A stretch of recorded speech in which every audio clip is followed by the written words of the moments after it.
கருத்துக்களை வந்து முன் வச்சிருக்காரே, அவரை பற்றி உங்களுடைய கருத்து என்ன? அதாவது இது நாள் வரைக்கும் தமிழ்நாட்டில் வந்து இந்து மக்கள் எல்லாம் ஒன்றே சேரக்கூடாது அப்படின்னு இந்த கூட்டமெல்லாம் குள்ளநரி கூட்டமெல்லாம் கூவிட்டு இருந்தாங்க, ஓலையிட்டு இருந்தாங்க. அவங்களுடைய இது என்னாச்சுன்னு கேட்டீங்கன்னா, இந்த முருகர் மாநாட்டுக்கு அப்புறம் முருகர் மாநாடு வந்து மிகப்பெரிய அளவில் வெற்றி. ஒட்டுமொத்த முருக பக்தர்களும் அங்க வந்து ஒரு 5-6 லட்சம் பேத்துக்கு மேல வந்து அங்க கூடினாங்க. மதுரையே ஸ்தம்பித்து போச்சு. இதுக்கு முன்னாடி இப்படி ஒரு கூட்டம் நடந்ததான்னு கேட்டா அப்படி ஒரு கூட்டமே நடந்ததில்லை. திமுக காரனாகட்டும் யாரா வேணா இருக்கட்டும், 200 ரூபாய் காசு கொடுக்காம, பிரியாணி கொடுக்காம, கோட்டர் கொடுக்காம கூட்டம் வராது.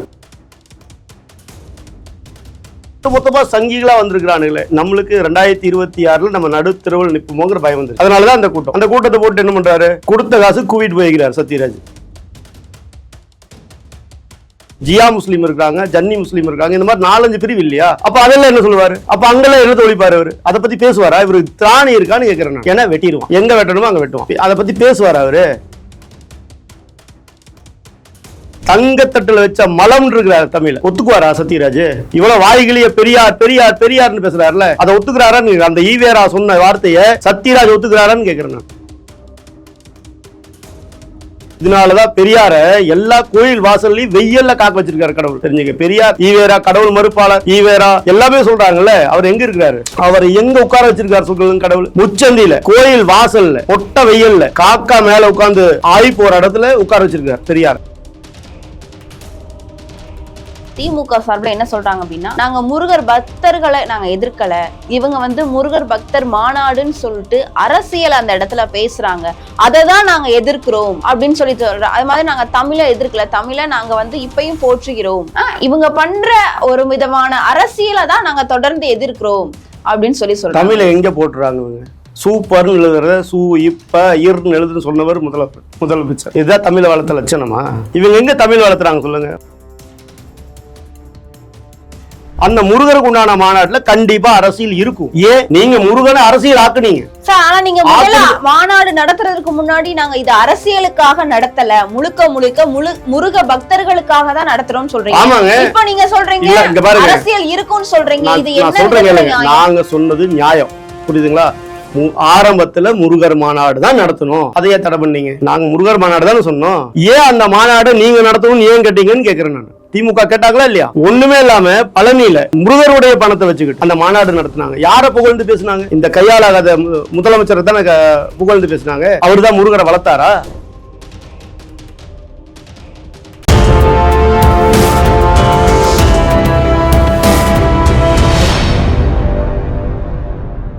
யூ தமிழ் நேயர்களுக்கு வணக்கம். நான் உங்கள் பிருந்தா சங்கர். இன்று நம்மோடு சிறப்பு விருந்தினராக இணைந்திருப்பது பாஜகவின் ஐடி விங்கை சேர்ந்த மாநில செயலாளர் விபின் பாஸ்கரன் அவர்கள். வணக்கம் சார். வணக்கம் மேடம். எப்படி இருக்கீங்க? நல்லா இருக்கு மேடம். நீங்க எப்படி இருக்கீங்க? நல்லா. நேற்று முருகன் மாநாட்டிற்கு எதிராக ஒரு நிகழ்ச்சி அப்படின்னே சொல்லலாம். அந்த நிகழ்ச்சியில வந்து விசிக தலைவர் திருமாவளவன் அவர்களும் அப்புறம் நடிகர் சத்யராஜ் அவர்களும் பல விவரங்களை வந்து மேடையில வந்து பதிவு பண்ணியிருந்தாங்க. அவர்களுடைய பேச்சுக்கு வந்து கைத்தட்டல்கள்லாம் பலமா இருந்தது.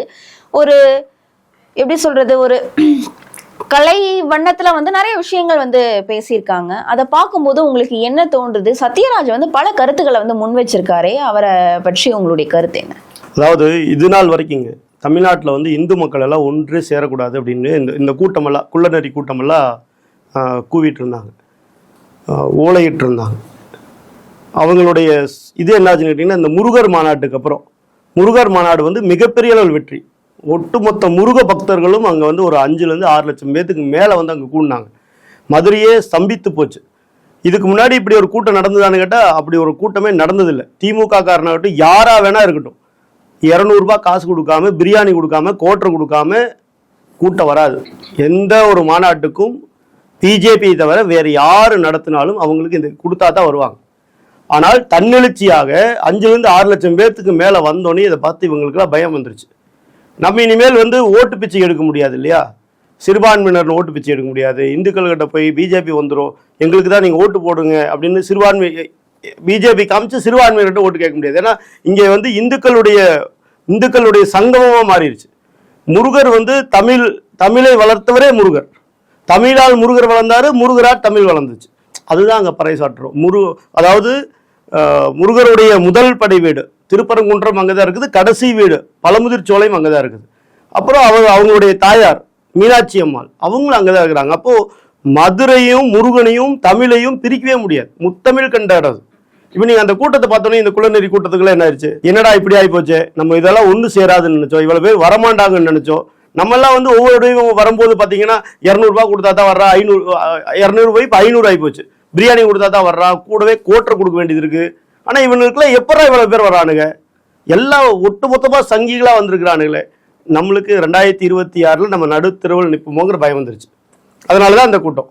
அந்த கூட்டத்தை போட்டு என்ன பண்றாரு, கொடுத்த காசு கூவிட்டு போய்கிறார் சத்யராஜ்.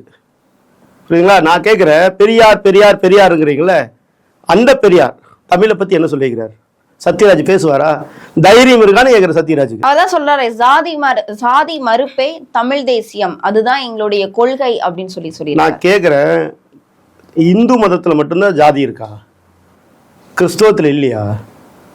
கிறிஸ்துவத்துல இருக்கா இல்லையா? ஆர்சின்னு இருக்கு, எஃப்சின்னு இருக்கு, அப்புறம் தனியாக பார்த்தீங்கன்னா பெந்தகோஸ்துன்னு ஒரு தனியார் ஒரு அமைப்பு இருக்கு. இதெல்லாம் என்னன்னு கேட்குறேன் நான். இதே மாதிரி முஸ்லீம்ல இல்லையா? ஜியா முஸ்லீம் இருக்காங்க, ஜன்னி முஸ்லீம் இருக்காங்க, இந்த மாதிரி 4-5 பிரிவு இல்லையா? அப்போ அதெல்லாம் என்ன சொல்லுவார்? அப்போ அங்கெல்லாம் என்ன தொழிப்பார் அவர்? அதை பற்றி பேசுவாரா? இவர் திராணி இருக்கான்னு கேட்குறேன் நான்.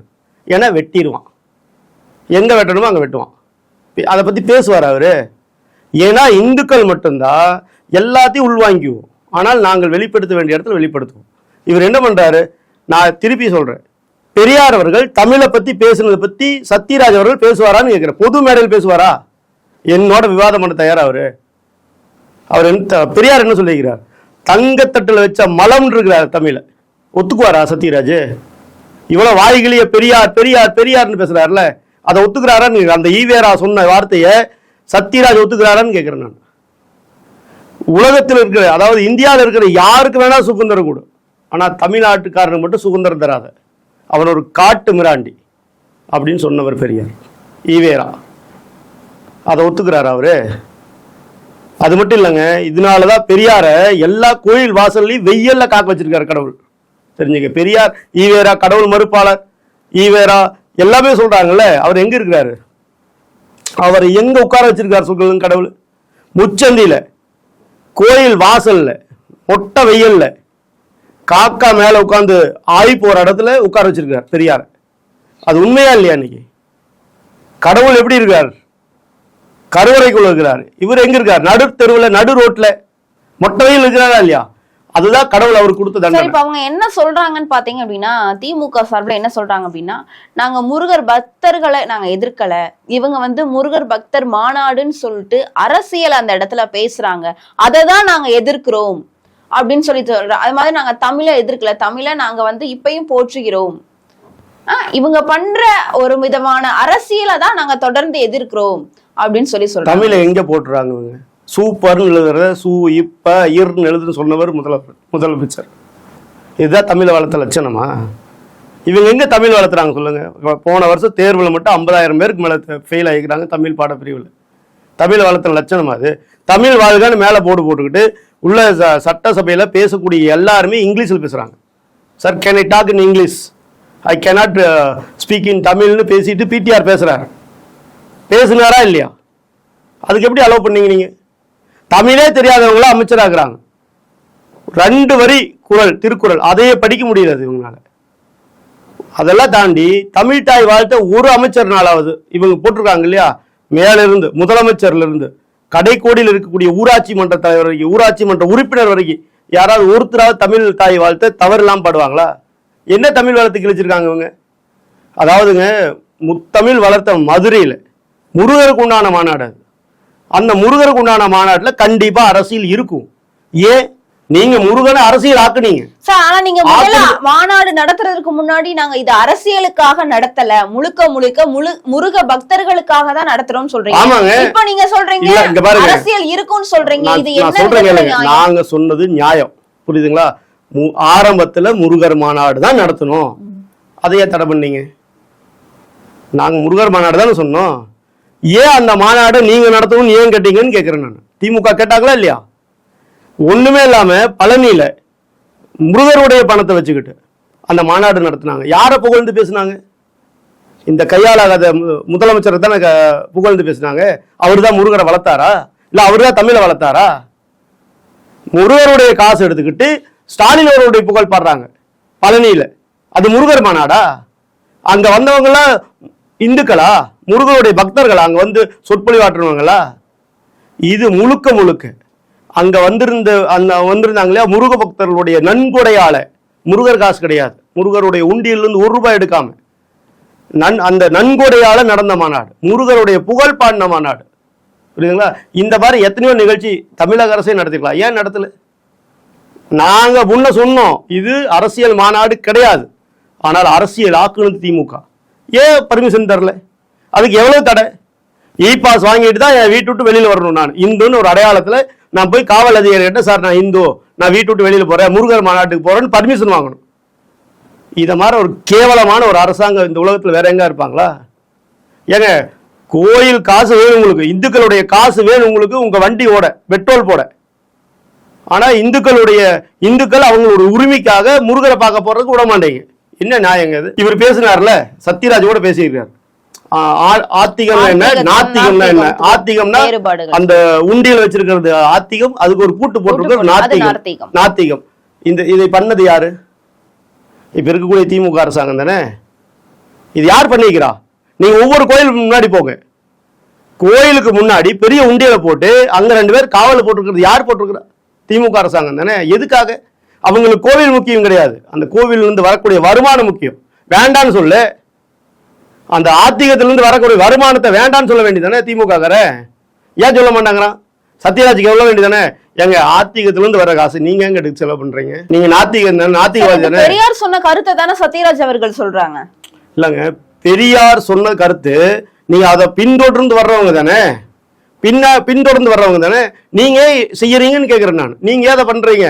அவர் சொல்லிட்டார்ல, அது ஆத்திகம், அது பூட்டு போட்டிருக்கிற நாத்திகம் சொல்லிட்டார்ல, அதோட நிப்பாட்டிக்கணும். உள்ளுக்கிற ஆத்திகம் போட்ட காசை நீங்க எடுத்து செலவு பண்றீங்கன்னு கேட்கிறேன். அது மட்டும் இனிக்குதா உங்களுக்கு? இன்னைக்கு 12ஆம் வகுப்புங்க, தமிழ் பாட புத்தகத்துல பெரியார் படம் இருக்குது முன்னாடி அட்டையில. தமிழ தங்கத்தட்டுல வச்ச மலம்னு சொன்ன ஒரு ஆளுடைய போட்டோ, தமிழ் துரோகி அவருடைய போட்டோ எடுத்து 12th பாட புத்தகத்தில் போட்டிருக்காங்க. இது எவ்வளவு வெட்கப்பட வேண்டிய விஷயம் சொல்லுங்க. தமிழர் ஒரு காட்டு மிராண்டி, அவனுக்கு வந்து அறிவே கிடையாதுன்னு சொன்ன ஒரு மனுஷனுடைய போட்டோ எடுத்து 12ஆம் வகுப்பு தமிழ் புத்தகத்தில் போட்டு வச்சிருக்காங்க. இதுக்கு வெட்கப்பட வேண்டாமா இந்த அரசாங்கம்? கடவுள் இல்லைன்னு சொன்னார் பெரியார், சரிங்களா? அண்ணா என்ன சொன்னாரு? ஒன்றே குலம் ஒருவனே தேவனார். திமுகவோட கொள்கை என்னங்க? ஒன்றே குலம் ஒருவனே தேவனா, கடவுள் இல்லைங்கிறதா? இதுலயே வேறுபாடு வந்துருச்சா? இப்ப 2 ஒண்ணு சேர்த்திட்டானுங்க. ஒண்ணு பெரியார் சொன்ன மாதிரி கடவுள் இல்லைன்னு சொல்லு, இல்ல அண்ணா சொன்ன மாதிரி கடவுள் இருக்குன்னு சொல்லு. இந்த 2மே இல்லாம ஏன் நடுவாணி நிக்கிற நீ? பெரியார் ஒண்ணு கடவுள் இல்லைன்னு பெரியார் பக்கம் போய்க்குவ, கடவுள் இருக்குன்னு அண்ணா சொன்ன மாதிரி வந்துருங்க. முருகர் பக்தர்களுக்காக மாநாடு கூட்டினா நானும் முருகர் தான், எங்க கிட்டையும் துரைமுருகன் ஒருத்தர் இருக்கிறாரு, எங்க கிட்டையும் இன்னொரு ஆள் இருக்கிறாருன்னு வந்துருவீங்க. என்ன இது லாஜிக்கு? நீ ஒண்ணு கடவுள் இல்லைன்னா கடவுள் இல்லைன்னு சொல்லு. ஓட்டுக்காக ஏன் பிச்சை எடுக்கிறீன்னு கேட்கிறேன் நான். இவரே பேசியிருந்தார், திருமாவளவன் சொல்லியிருந்தார், நாங்க வந்து திருநீர் பூசணும், அதை அவமதிக்கவும் இல்லை அப்படின்னு சொல்லியிருந்தாரு. திருநீர் பூசிக்கிட்டு எனக்கு புண்ணியத்துக்காக நான் பூசிக்கலான்னு சொன்னார். இவர் போய் திருநீர் பூசிக்கிட்டாரு. எதுக்காக? இந்துக்களுடைய ஓட்டுக்காக, அந்த ஓட்டு பிச்சை எடுக்கிறதுக்காக பூசிக்கிட்டாரு. வெளியில வந்தோடனையும் சார் திமுக காரங்க ஆசிர மாட்டான் சார், நெத்தியில திருநீர் இருந்தான்னு சொன்னோடனே அழிச்சிட்டாரு. எதுக்காக? காசு போயிருமேங்கிறதுக்காக. திமுக வாசல்ல பிச்சை எடுப்பார்ல, தனிப்பட்ட விருப்பங்கள்ல இத வந்து நீ ஏன் கோயிலுக்கு போகணும்னு கேக்குற? நீங்க அழிக்கக்கூடிய ஆள் எதுக்காக கோயிலுக்கு போறீங்கன்னு கேக்குறேன். என் மதத்தை மதிக்க மாட்டேன். இன்னைக்கு மீட்டிங் இல்லையா சார்? அவங்க மதிக்கல அப்படின்னா அந்த இடத்துல பூசாரி அவர்கள் வந்து திருநீர் பூசுறப்பயே அவங்க வந்து அவமதிச்சிருக்கணும் இல்லையா?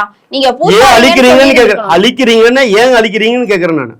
உங்களை யாராவது கையை பிடிச்சது கோயிலுக்கு கூட்டிட்டு போனாங்களா? சார் வாங்க, கட்டாயம் வந்து அவனு யார கைப்பிடிச்சு அவருடைய விருப்பத்தின் பெயர்ல தான் போயிருக்கேன் நான். இதற்கு முன்னாடி நீ வைக்காம வந்திருக்கலாம்னு கேக்குறேன் நான். நீங்க வைக்க வேண்டாங்க, வந்துருங்க, நான் வைக்க மாட்டேன்னு சொல்லிட்டு வாங்க. தன்னுடைய அடையாளத்தை அழிப்பவர்கள் இந்து மதத்தில் எதுக்காக வரணும்னு கேக்குறேன் நான். நாங்க இங்கிருந்து போறோங்க, திருநீரோட தான் இப்தார் விருதும் நோம்புல கலந்துக்கிறோம். அதே திருநீரோட தான் சர்ச்சுக்கு போறோம் கிறிஸ்துமஸ் அன்னைக்கு. எங்களுடைய அடையாளத்தை நாங்க எந்த இடத்துலயும் மறைக்கிறது கிடையாது. நீங்க ஒவ்வொரு ஜாதிக்கு ஒரு இதுவும் மதத்துக்கு ஒரு வேஷம் போடக்கூடிய ஆள் நாங்க கிடையாது. நீங்க என்ன பண்றீங்க? இப்தார் நோம்பு போனா தொப்பி வச்சுக்கிறீங்க. கிறிஸ்துமஸ் அன்னைக்கு சிலுவை போட்டுக்கிறீங்க. இந்துக்கள் ஓட்டு முருகருக்காக எல்லாம் ஒன்று சேர்றாங்கன்னு ஐயோ இந்துக்குள்ள ஓட்டு போகுதுன்னு முருகர் கோயிலுக்கு ஓடுறீங்க. எதுக்கு இந்த பொழப்புன்னு கேட்குறேன் நான். உங்களை யாரும் கையை பிடிச்சிருக்கல. இந்துக்கள் ஓட்டுக்காக போய் திருநீர் பூசிக்கிட்டீங்க. வெளியில் வந்தோடனே திமுக கார காசு தர மாட்டாங்க, திருநீர் அழிச்சிட்டீங்க. எதுக்கு இந்த பொழப்பு?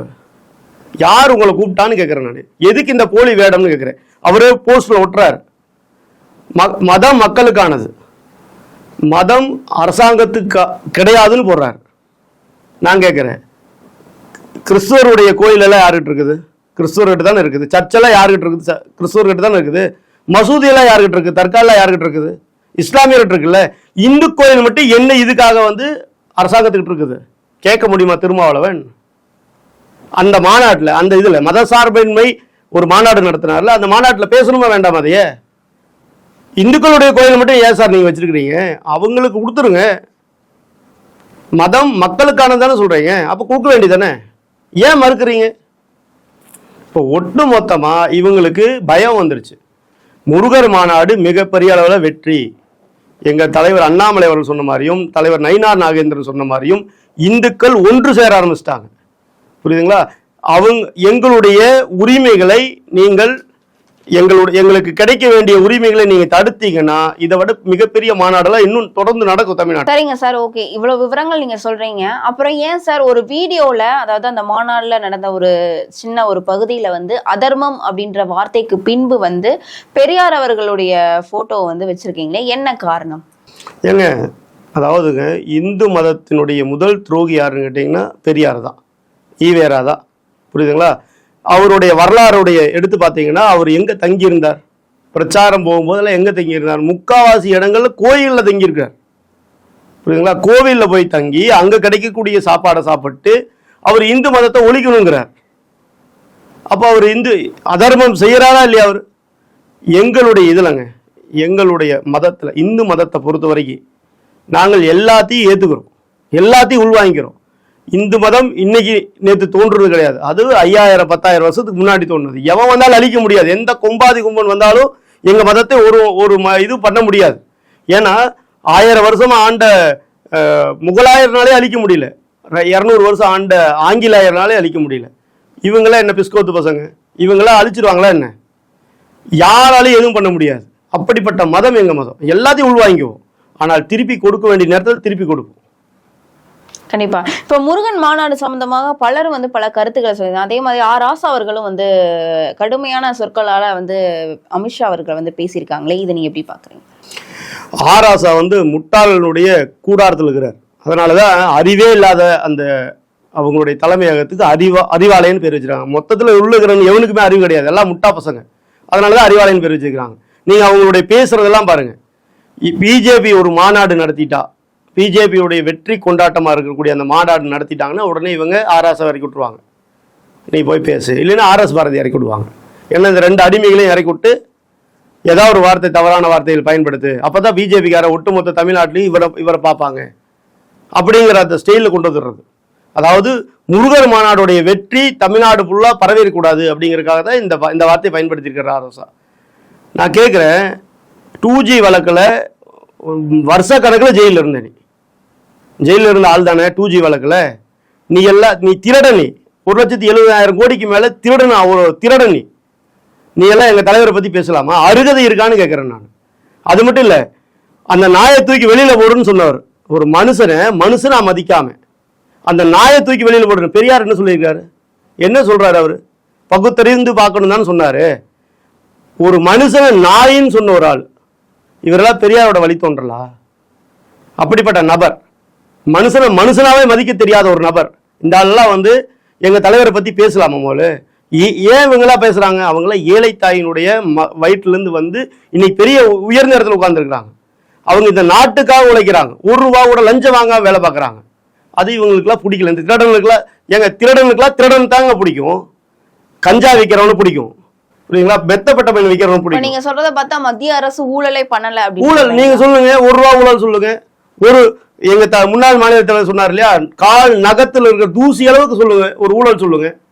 சொல்ல முடிஞ்சதா இவங்களால? இத்தனை வருஷம், இந்த 11 வருஷம் ஆட்சி காலத்துல எத்தனை எலெக்ஷன் வந்தது? அத்தனை எலெக்ஷன்ல மோடி அவர்கள் ஒரு கால் தூசி அளவுக்கு ஊழல் பண்ணியிருக்கான்னு யாரால ஒரு ஆளால பேச முடிஞ்சுதா?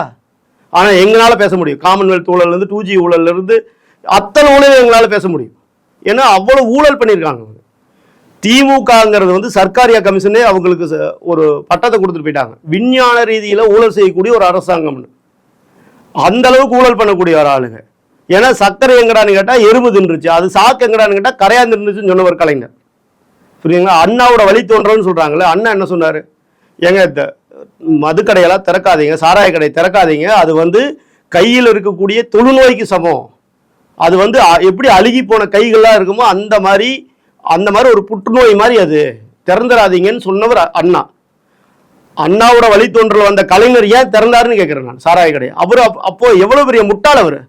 இந்த முட்டாளினுடைய கூடாரத்தினுடைய தலைவர் தானே கலைஞர். 1.5 லட்சம் மக்கள், தமிழ் மக்கள் சாக கிடக்குறாங்க. இவர் வெற்றின்னு எல்லா போர் நிறுத்தம் நின்றுச்சுன்னு தன்னுடைய மகளுக்காகவும் இந்த 2G ஊழல் பண்ண இந்த ராசாக்காகவும் பதவிக்காக டெல்லிக்கு ஒண்ணார். ஒட்டுமொத்த தமிழக மக்களை ஏமாத்தினவங்க தானே இவங்க. மோசடி கும்பல் தானே, மோசல் கும்பலுடைய தலைவர் தானே கலைஞர். அதுக்கப்புறம் ஸ்டாலின். துண்டு சீட் எல்லாம் படிக்க முடியுமாங்க அவர்னால? துண்டு சீட்ல எழுதுனதையாவது உருப்படியா படிக்க முடியுதா? எல்லா தப்பு. சுதந்திர தினம் எப்ப, குடியரசு தினம் எப்பன்னே தெரியாது அவருக்கு. 63,123,000 5000 ரூபாய்க்கு 2500 ரூபாய் கொடுத்தாச்சு, இன்னொரு 1500 ரூபாய் கொடுத்தா 5000 ரூபாய் ஆச்சா இல்லையான்னு கேட்கிறார். இவரெல்லாம் வந்து இப்படிப்பட்ட தலைவர்களை, முட்டாள் தலைவர்களை வச்சிருக்கக்கூடிய இந்த ஆசா எங்க தலைவரை பார்த்து பேசலாம். அப்படி ஒரு ஆள் முட்டை தூக்கிட்டு, நீட் எதிர்ப்புன்னு சொல்லிட்டு முட்டை தூக்கிட்டு ஊரா வந்தார், தெருவா வந்தார். நீட் ரகசியம் எனக்கு தெரியும், எங்களுடைய முதல் கையெழுத்து நீட்டை தேர்வை ரத்து செய்வதா அப்படின்ட்டு சின்ன முட்டாள் தமிழ்நாடு ஃபுல்லா வந்தார். எங்க போனார் இப்பன்னு கேட்கிறேன் நான். ஆட்சிக்கு வந்து 4 வருஷம் ஆச்சு. அந்த முட்டாள் இன்னைக்கு பேச முடியுமா? நீட் தேர்வு ரத்து பண்ணிட்டார் அவரு. உங்க நகையெல்லாம் கொண்டு போய் கூட்டுறவு வங்கியில் வைங்க, நாங்க வந்தோடனே நகைக்கடன் எல்லாம் தள்ளுபடி பண்ணிடுவோம்னு அந்த முட்டாள் சொன்னார். செஞ்சுட்டாரா? இப்படி ஏகப்பட்ட வாக்குறுதிகள், சொன்ன வாக்குறுதிகளை நீங்க நிறைவேற்றிட்டாங்களா? இப்படிப்பட்ட முட்டாளுடைய கூடாரமா இருந்துகிட்டு எங்க தலைவரை பார்த்து இவரெல்லாம் பேசுறதுக்கு ஏதாவது அருகதை இருக்கான்னு கேட்கிறேன் நான். ஒட்டுமொத்தமா இந்த கும்பல் சொல்றேங்க, 2026 நாங்க ஆட்சிக்கு அமைச்சோம்னா ஒட்டுமொத்த திமுக காரனும் ஜெயில தான் இருப்பான். இது நடக்குதா இல்லையான்னு மட்டும் பாருங்க. கண்டிப்பா சார். அரசியல் ரீதியா இருக்கக்கூடிய பல்வேறு விவரங்களை எங்களோட பகிர்ந்தமைக்கு நன்றி. நன்றி மேடம்.